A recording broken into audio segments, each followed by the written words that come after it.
అమీర్పేటలో community health centre ను Hyderabad incharge మంత్రి పొన్నం ప్రభాకర్ పరిశీలించారు. అనంతరం హాస్పిటల్లో ఉన్న డాక్టర్లు, రోగుల బంధువులతో వారి సమస్యలను అడిగి తెలుసుకున్నారు. ఈ సందర్భంగా ఆయన మాట్లాడుతూ అమీర్పేటలో 50 పడకల ఆసుపత్రికి వెళ్లి ఎమర్జెన్సీ, గైనిక్, మందులు, ల్యాబ్లను పరిశీలించారన్నారు. ఆరోగ్య శాఖ మంత్రి దామోదర రాజనరసింహ, ప్రిన్సిపల్ సెక్రటరీ క్రిస్టియానా కలిసి అదనంగా 50 పడకలు పెంచాలని విజ్ఞప్తి చేస్తున్నామని, 108 అంబులెన్స్ హాస్పిటల్ కి వచ్చేలా చర్యలు తీసుకొని 10 డయాలసిస్ బెడ్స్ ఏర్పాటు చేయాలని వైద్య శాఖ అధికారులతో మాట్లాడారు. గతం కంటే ఎక్కడ ఇబ్బందులు లేవు, ఫ్రీ మెడిసిన్ ఇవ్వడానికి టాప్ ప్రయారిటీ కల్పిస్తున్నామని అన్నారు. అమీర్పేట 50 పడకల ఆసుపత్రిని జిల్లా కలెక్టర్ గారు మేము సందర్శించడం జరిగింది.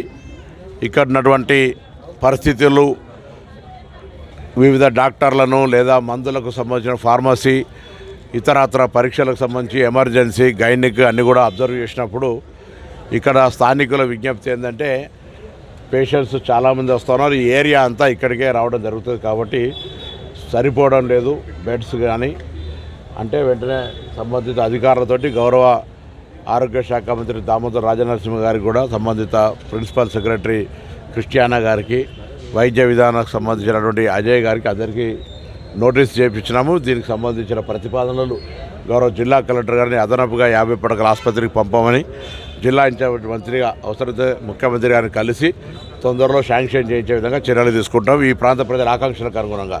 అదేవిధంగా లిఫ్ట్ సౌకర్యం లేదన్నారు. ఎస్డిఎఫ్ ఫండ్స్ కింద నా దగ్గర ఉన్నటువంటి మినిస్టర్ ఇన్ఛార్జ్ డిస్క్రిప్షన్ కోట కింద దానికి శాంక్షన్ ఇస్తాను. ఈ యొక్క హాస్పిటల్లో లిఫ్ట్ ఆర్గనైజ్ చేస్తారు. ఎలక్ట్రిసిటీ పరంగా ఉన్నటువంటి అంశం దృష్టికి వచ్చింది.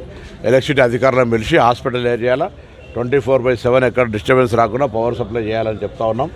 దాంతోపాటుగా ఇక్కడ ఉన్నటువంటి ప్రజలకు సంబంధించి ఇంకా ఏదైనా అత్యవసర వైద్యాలు ఉంటే అంబులెన్స్ సంబంధించిన మాట్లాడుతూ ఉన్నారు. ఈరోజు 108 సర్వీసెస్ను బాగా ఎక్స్పాన్షన్ చేసినాం కాబట్టి హాస్పిటల్కి అంబులెన్స్ ఇస్తే దానికి సంబంధించినటువంటి మేనేజ్మెంటు తదితర అనేక అంశాలు వస్తాయి కాబట్టి 108 సర్వీస్ను ప్రయారిటైజ్ చేసి ఈ హాస్పిటల్ ఏరియాలో ఉండేటువంటి పేషెంట్స్కు అవైలబుల్ ఎక్కువ మోర్ ఉండే విధంగా చర్యలు తీసుకున్నామని చెప్పినాం. కాబట్టి ప్రభుత్వం ఆసుపత్రులకు సంబంధించినటువంటి అనేకమైనటువంటి సంస్కరణలు, మా ప్రభుత్వం వచ్చినాక అనేక మంది డాక్టర్లను, నర్సులను, ఫార్మసిస్టులను, హాస్పిటల్కి సంబంధించినటువంటి అనేక మందిని రిక్రూట్మెంట్ చేసింది. కొంత ఫైనాన్షియల్గా ఇప్పుడే టెంపరీ కాంట్రాక్ట్ బేస్ సంబంధించిన శాలరీస్ కూడా రాలేదని చెప్పినారు. దాన్ని కూడా వెంటనే పేమెంట్ చేయించే విధంగా చర్యలు తీసుకుంటాం. ఈరోజు ఉద్యోగ సమస్యలు నిరంతరంగా ఉంటాయి. పేషెంట్స్ ఆరోగ్యం ఇది కూడా నిరంతర ప్రక్రియ.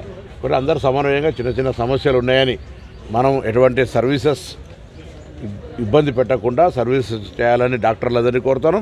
ప్రభుత్వం very positive regarding health and other issues. కాబట్టి ఆ పక్కన ఈ ప్రాంత అభివృద్ధికి సంబంధించిన ఇక్కడ 50 పడకల ఆసుపత్రి వచ్చి మిగతా సౌకర్యాలన్నీ ఏర్పాటు చేసే ప్రయత్నం చేస్తాం. మందులు అన్నీ ఉన్నాయి. ఒకవేళ లేకపోతే ఇండెంట్ చేస్తూ ఉన్నారు. గతం కంటే చాలా మెరుగ్గా మందులను సరఫరా చేయడానికి ప్రభుత్వం చర్యలు తీసుకుంటుంది. మందులు సప్లయర్స్ కూడా పేమెంట్ చేయలేని పరిస్థితుల్లో కొత్తగా ప్రభుత్వం వచ్చినప్పుడు ఇబ్బంది కలిగిన మాట వాస్తవం.